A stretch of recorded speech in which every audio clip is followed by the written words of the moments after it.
All right, I'm a student at DePaul University, and I'm going to give my opinion on the economic conditions that affect me and my family. All right, so here's what we have to look at. First is energy, right? We also have savings, inflation, healthcare, employment, and housing.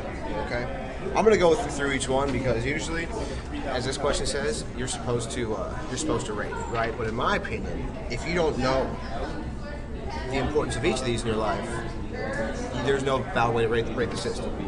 Energy, yeah, it's important. In fact, I think Barack Obama's approach to renewable energy for our nation is hugely important. I think we shouldn't rely on anybody because we are the biggest and best country in the world. I think we could build walls around, and if we couldn't, and I don't think we could survive right now. The best country in the world couldn't survive if they walled themselves off. Savings. I think I've read a few facts where our national saving percentage is negative. We nationally spend more money than we earn. That's not a money problem, that's a people problem. If more morons don't realize they can't save money, then there are going to be more broke morons not saving money. Inflation, such as the cost of groceries. Okay, the cost of groceries is garbage, just so you know.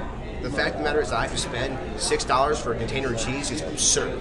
It came from a cow on my homeland. It's stupid. It's stupid. Inflation doesn't affect my cost of groceries. Taxes and all the other small, intricate pieces of literature and bureaucracy that affect my groceries, I'm mad at. Inflation, in my opinion, it's an economic variable that is dealt with and measured by professionals. Unfortunately, I don't know all the considerations, but I can tell you my inflation, and what I can see in inflation is how much my currency is worth. How much is my American dollar worth compared to the peso or the euro?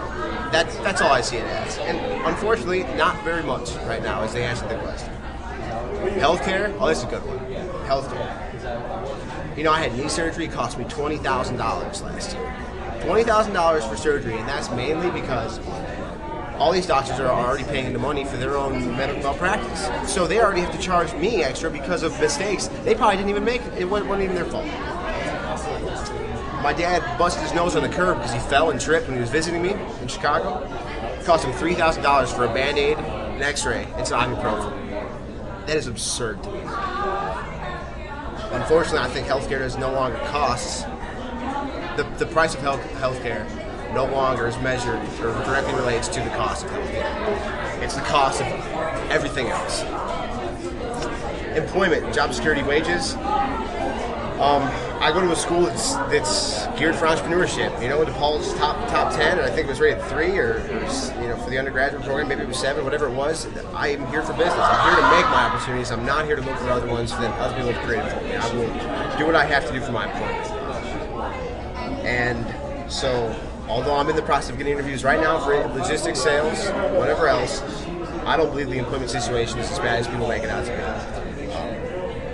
I believe a paradigm shift is necessary. I believe people believe it to be bad because in the past, in this situation, it looks bad. But however, I feel like if you were to shift your attitude towards making opportunities instead of looking at the ones that are finite and already out there, we have more success. Housing market sucks. Real estate sucks. Excuse me. Excuse me 1 second. Housing sucks. Foreclosure rates are going up 50% the past couple of years, or around that number. It is what it is. The fact is, for my age group, 22 years old, I graduated school now. I'm paying $875 for 1 bedroom in the Lincoln Park Lake area. $875 a month. I get free internet and I get free cable included in that. But $875 a month. I'm coming from Ohio. Back in Ohio, I could get a 2-bedroom for $770 a month. Plus a utility or two. So, although the housing market's going to be bad, the fact is, real estate's there where it's of value, and until I'm owning my own property, which won't be for a couple of years, I'm not really thinking about it. So there are my 2 cents on the variables that affect the economic conditions that I soon face.